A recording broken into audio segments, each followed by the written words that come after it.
My name's Regan. I work for Anthony J. Lyon Detective Bureau. They call me the Lion's Eye.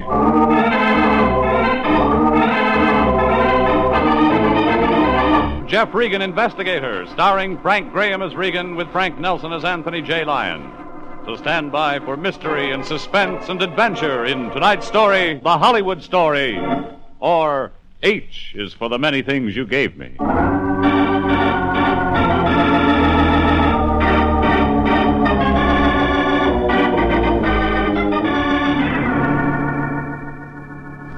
It was a great day for the Lion. Money all over the place. Motion picture money. Hollywood money.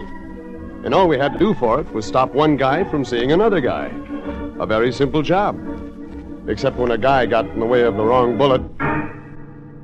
The Hollywood Story got underway along about noon in the Lion's office. He was sitting behind his desk engulfed in a cloud of 50-cent cigar smoke. But through the smoke, the gleam in his eyes cut like a Sunset Strip searchlight announcing the opening of a popcorn stand. Jeffrey, come in. It's a wonderful day. Ah, looks like. Rich uncle die, Fatso? No, Jeffrey, but something wonderful did happen. We got a client. Yes. What else? A rich client. Yes. Go on, Jeffrey. Look, Fatso, I'm no mind reader. What's the story? Jeffrey, the big moment has come at last. We've been hired by Progressive Pictures Incorporated. Oh, movie money, huh, Fatso? Oh, more than that, Jeffrey. This case has all the earmarks of a big thing. I happen to know that the famous movie star Larry Winters is involved. You see, Jeffrey, we're getting on the inside of things. Thank you, Hedda Hopper. Yeah, I also happen to know this case involves a $2 million picture and a real future for the Lyon Detective Agency. Think of it, my boy. Us being on the lists of the big producers. But which list? Now, you run right out to Progressive Pictures, Jeffrey. Look up Mr. H.P. Lovejoy, the big producer. He'll give you the complete details. And, Jeffrey, above all else, be on your best behavior. The future of the agency depends on you. Really a big thing, huh, Fatso? Big! It's colossal, gigantic, stupendous. Yep, that's movie business, all right.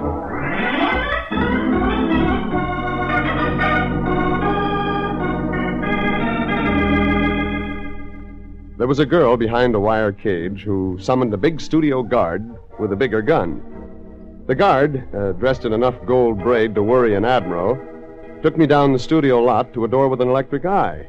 And the eye checked me over and okayed me for another guard behind another cage. A couple of cages later, I got to a secretary.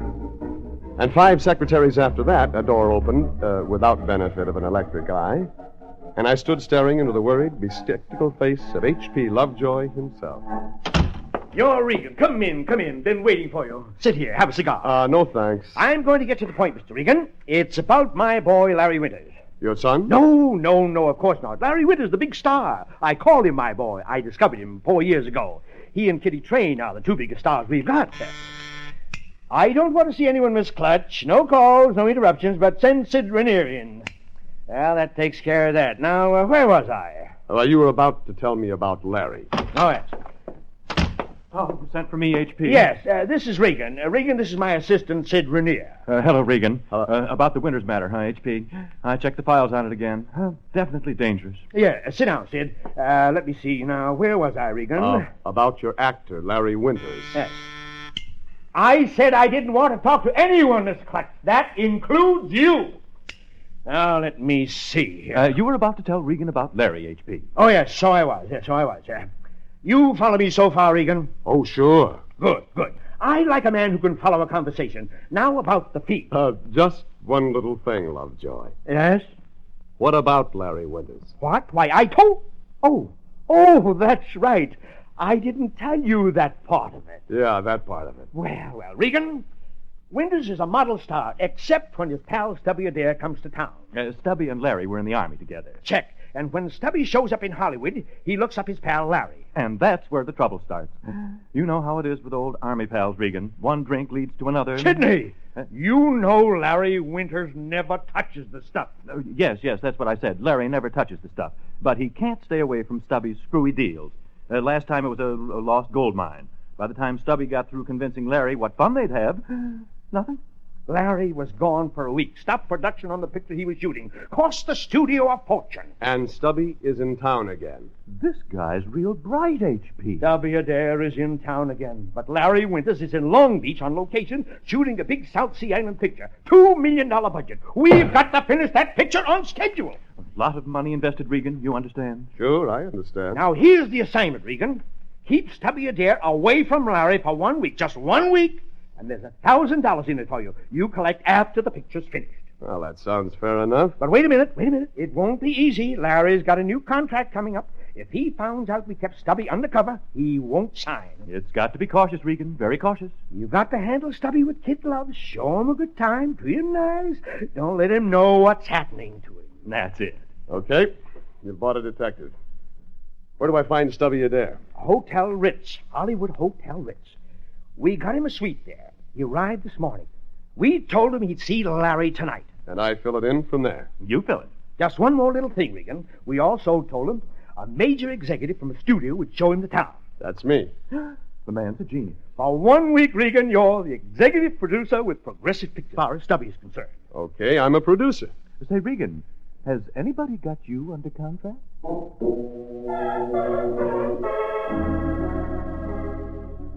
Well, that's the way it started.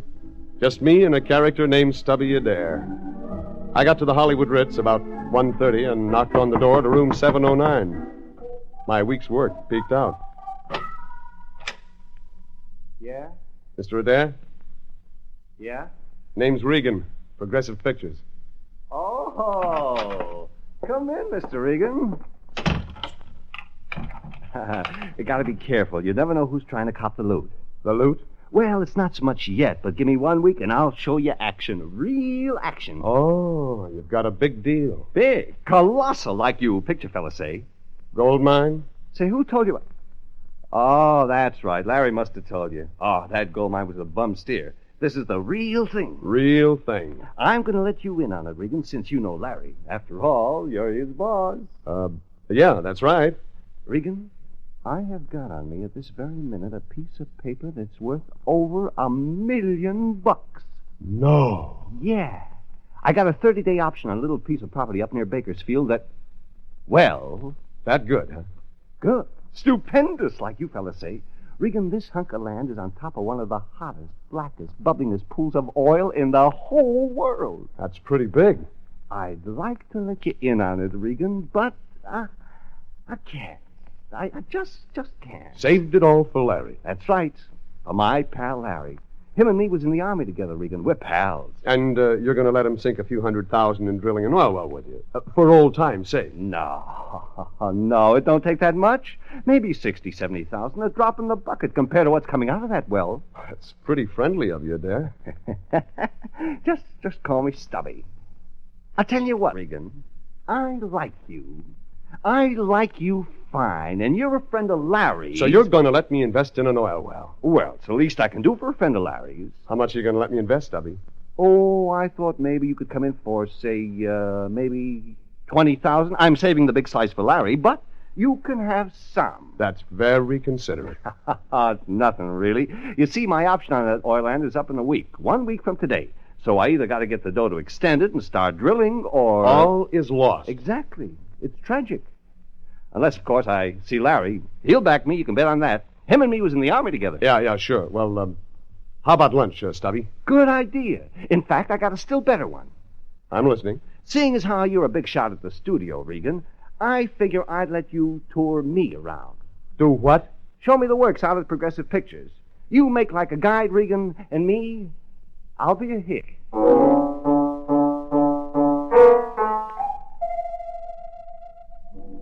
Sure, it was screwy. A little man with an oil well and a star who likes to take gambles. Stubby Adair and I took the elevator down to the lobby and started outside to my car. Only that's when it got screwier. A tall, narrow guy drifted away from one of the pillars in the hotel lobby and ambled out the door behind us. Stubby and I turned left. So did the tall guy. I passed my car and led Stubby into a drugstore. Hey, what are we going here for? Cigarettes, Stubby. Take it easy. The tall, narrow man was wearing a brown suit and a brown felt hat. He was with us in the drugstore. Outside, he was still with us. And Brown Suit looked in a shop window and watched us as we got in the car. He couldn't figure it but one way. Somebody'd put a tail job on Stubby Adair.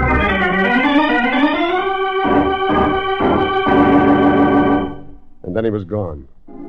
Brown suit, brown hat, melted into the crowd. Stubby climbed into my car expectantly, and we headed out to Progressive Pictures. An hour later, we finished up lunch in the studio commissary, and Stubby was ready for the 40-cent tour. But I had a question first. Nice meal, Regan. Thanks. Now we take the tour, huh? In a minute. Question first. Sure, Regan. You want to know about that oil well, huh? I knew you'd get bit by the bug. I want to know about a tall guy in a brown suit and a brown hat, Stubby.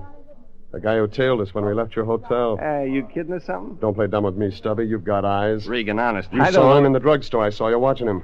Oh. You gotta know, huh? Yeah. I gotta know. Okay, Regan. Seeing as how you're practically a partner of mine, I saw the guy in the brown suit. He's been tailing me since this morning when I got in town. That's why you were cautious back at the hotel when you opened your door. Yeah, that's why. Who is he? I don't know. You've got ideas. Regan, don't pin me this way. You're going to make me say something you won't like. You better say it, Stubby. We've got time. Well, you asked for it. Know who I figure brown suit is, Regan? Who? A private dick hired by your picture company, maybe by you. Hired to keep me from seeing Larry Winters. What?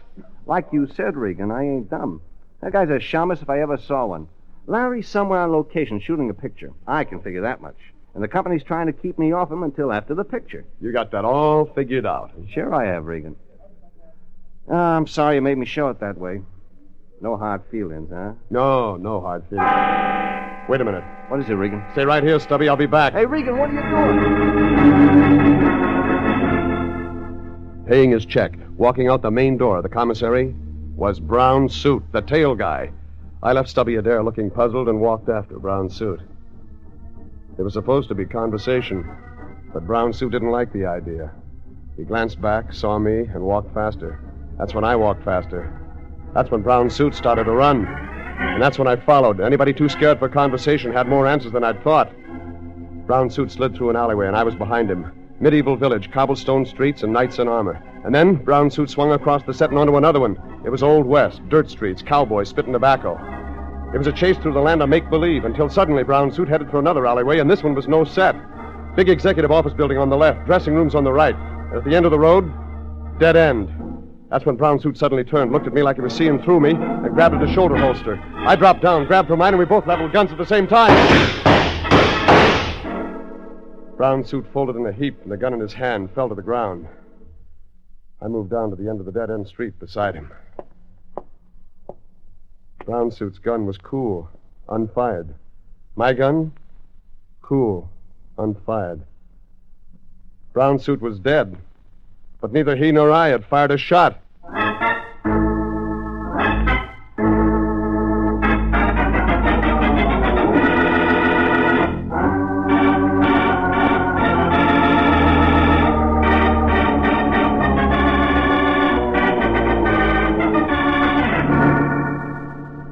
In 10 minutes, there were more studio soldiers surrounding me than Grant took with him to Richmond.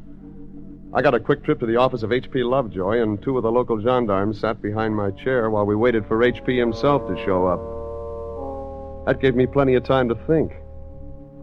Lovejoy had hired the Lion and me to keep Stubby Adair away from the big movie star Larry Winters.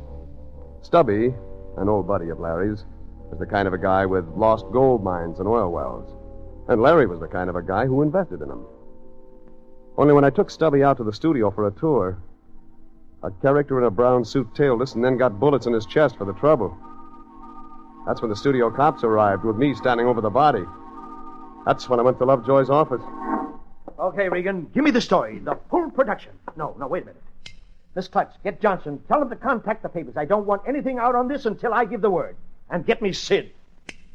All right, Regan, I'm with you so far. Now tell me the rest of it. I picked up Stubby Adair at his hotel. We were tailed to the studio by a tall guy in a brown suit. And then... You sent for me, HP, about the business down back of the offices. I got some answers. Okay, Sid. Regan, catch this. Go on, Sid. Go on. The guy killed was a private detective named Smith or Jones or something. His name was Clayton. Yeah, he'd been hired to tail Stubby Adair, and he was armed. Maybe he was going to kill Stubby. He was hired to tail me, and he wasn't going to kill anybody. Yes, that's right. What's that you're saying, Regan? I checked his papers, his operator's license, and his gun. Somebody hired him to tail Jeff Regan, not Stubby Adair. Regan, you realize what you're saying? I realize somebody's in a big, big double cross, and somebody else around here knows about it. Yeah? So that's the way it goes. Oh, like I said, HP, this guy is a genius. Finish your story, Sid. Have you got anything else?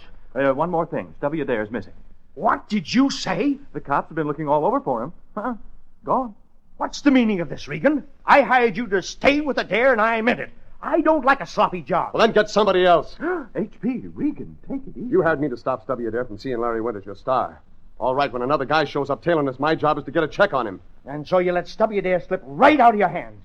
I don't like that, Regan. I don't like that at all. Oh, HP, Regan's doing the best he can. Then I'm going to tell you something, Regan. I cleared you from suspicion after my cops found you standing over a dead man. I had you brought here, and I said I'd give them a story. Well, maybe I won't. Maybe I'll let them have you, Regan. For keeps. You couldn't make it stick, Lovejoy. Not even you. But I'd try. Regan, I'm giving you until midnight tonight to find Stubby Adair. If you don't, I'll let the L.A. Police Department have you for as long as they like. You understand that, don't you? H.P. Yeah, I understand that. Thanks, Lovejoy. Thanks for all your help. Regan, you'll need it. You'll need it.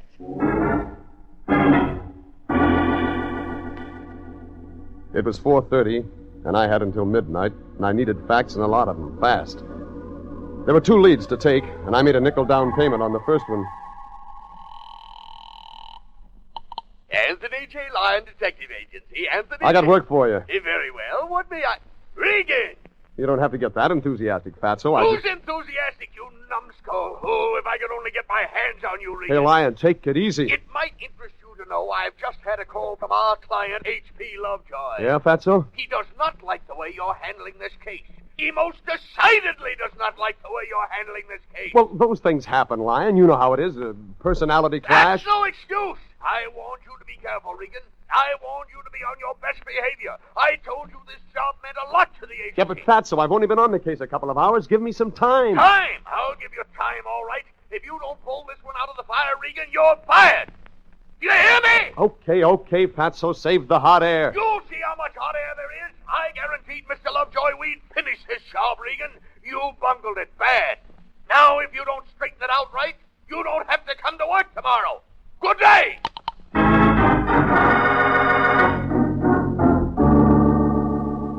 Well, that took care of any help from Lyon. So I moved on to lead number 2. Clayton, the private dick who'd been tailing Stubby Adair and me, was shot from one of 2 places. From a window in the office building on the left of the dead-end street, or from a dressing room door on the right. When he turned toward me and reached for his gun, he was looking past me, looking at somebody behind me who killed him. 5 doors with numbers on them. 4 of them were nothing. The 5th was. And I tried. It worked. Well, come in, darling. Don't just stand there. You know, you've kept me waiting. Kitty Train. Progressive Pictures gift to American males. She drifted out from behind the screen and looked me up and down. That made us even. She was tall and brunette, and thin in some places and not thin in others. And her eyes sparkled like hot comets with no place to go. Well, come in, darling. I'll tell you everything. Everything? Well, that's what you want to know, isn't it? An idea. When Kitty Train gets through with you, darling, you'll know everything. Well, let's see, I was born on a small farm in Iowa. My mother and father were very poor. I milked cows, helped plant corn, joined the 4-H club at a very tender age. My mother encouraged me in my career. She sent my picture to a Hollywood beauty contest. Soon the studio executive came along. Wait a minute. Am I going too fast, darling? Look, lady, I didn't come here to get the story. Oh, one of those. Well, darling, if you insist. I wasn't born in Iowa at all. I was born right here in Pomona. My father ran a barber shop. My mother ran up with a bald-headed tuba player. I worked as a waitress until somebody gave me the name of a good agent, then I thumbed a ride to Hollywood. Look, all I want is a few answers. Oh, very well, darling. I might have known that you'd never be satisfied with a routine interview. I'll give you an exclusive. My last marriage ended because John didn't like the way I did my hair. It broke me up, darling. It really broke me up. That's when I began to see Dr. Heidegger. Dr. Heidegger? The eminent psychiatrist. Tell me, darling, why is it that all psychiatrists are eminent? Thanks. Thanks a lot. Oh, must you leave so soon, darling? There's really more. Much more. Yeah, I must leave. By the way, my name's Jeff Regan, not Darling. What? Then you aren't Harvey Chantle, the reporter for the New York World News? Nope, my error. So long, lady. Oh, Mr. Regan, wait. After all, an interview is an interview. Not today, darling.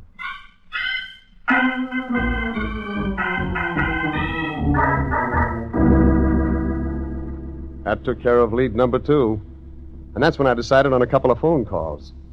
The first to Miss Clutch, H.P. Lovejoy's secretary, who told me, after 5 minutes of wrangling, that Larry Winters was staying at the Surftown Hotel in Long Beach until the picture he was working in was finished. Room 615. The second call was to Bill Gregg, who writes a column for the L.A. Daily News. He calls it Speaking of Oil. And we did. Oil near Bakersfield. He told me plenty. And then he gave me the name of a geologist in Bakersfield, and I placed a quick call to his office. Rudolph T. Rembrandt speaking. This is Jeff Regan. A friend of mine suggested I call you for some information about the oil fields up there. Oh, well, Mr. Peters, the geologist, isn't in, but I'm his assistant. Perhaps I can help you. Rembrandt's the name. Rudolph Rembrandt. Yeah. No relation to the famous Rembrandt. People always ask me that, and I always tell them no relation to the famous Rembrandt. Yeah, sure. Look, I'd like to check on some property in that vicinity. Of course, I'd like to be related to the famous Rembrandt. Just imagine he might have willed me one of his paintings. And think what that'd be worth. But then things never work out that way, do they? I had a friend once named Rockefeller. But you think he was related? Well, he most certainly was not. Look, Mr. Rembrandt, all I want to know is about prospects on some oil property in your area. That's what you want to know. Well, I'm sorry, I can't help you on that. You see, I'm only Mr. Peters' assistant. He's a geologist. Now, if you'll call him later, I'm sure... Never mind.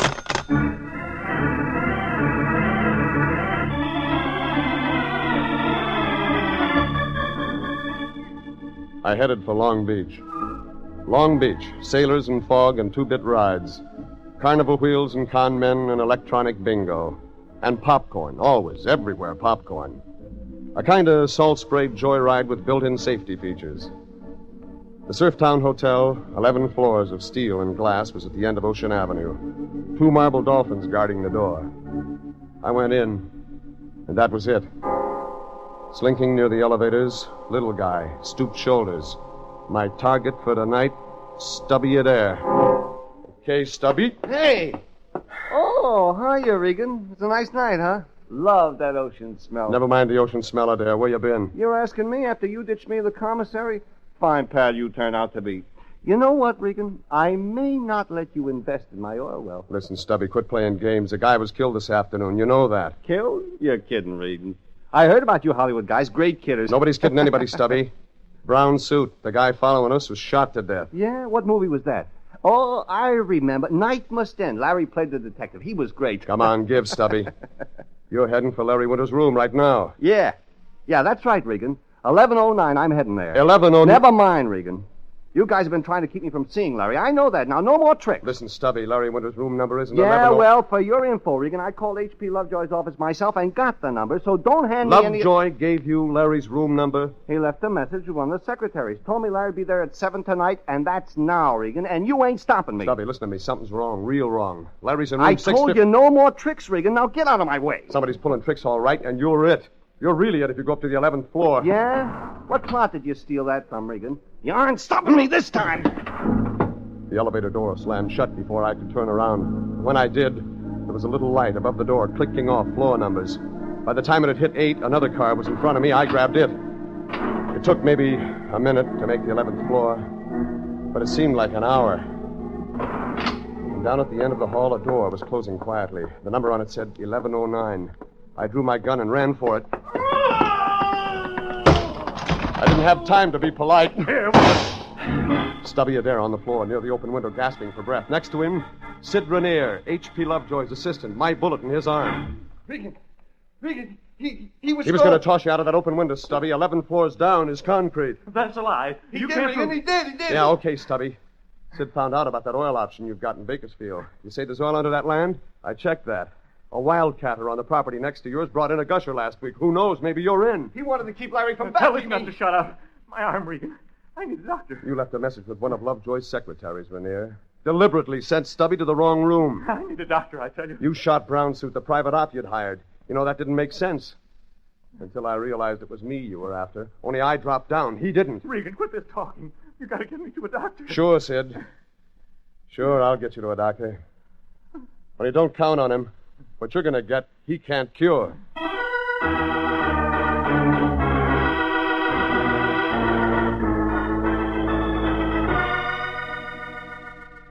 Stubby Adair kept his option, and Sid Rainier went to jail. Thus, the Lion was all smiles when I turned up at his office the next morning. Jeffrey, my boy, come in. Oh, that means we're friends again, huh, Fatso? Friends? Oh, of course we're friends, Jeffrey. Whatever made you think we weren't? Oh, nothing much. Just that you were about to fire me last night. Oh, that. Well, that's all changed now, Jeffrey. Everything came out just like I said it would. What came out? Why, the new movie business. Remember I told you if you'd stay on your best behavior, Jeffrey, we'd be in line for more movie business. Well, now we've got it. And you'll never guess who our new client is. Okay, I'll never guess. Who? Larry Winters, Jeffrey, the big star. Winters hired us? Yes, Jeffrey. He wants protection. Not for himself, for a friend.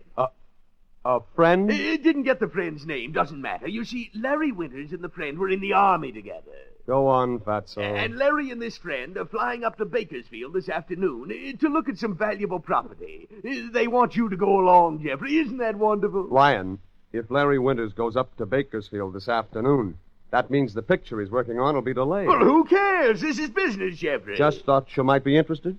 Progressive Pictures won't like it. Jeffrey, if Larry Winters wants to go to Bakersfield... Just thought you'd want to know because we don't get paid, Lyon, until Winters finishes that picture. Jeffrey, for the last time, I don't care what happens to Progressive Pictures. What did you say? That's it, Fatso. If he takes that plane, no picture. No picture, no money. What kind of a stunt does Winters think he's pulling? Walking out on a picture that way? What kind of a prima donna does he think he is? Jeffrey, don't just sit there. Get out there and stop that plane!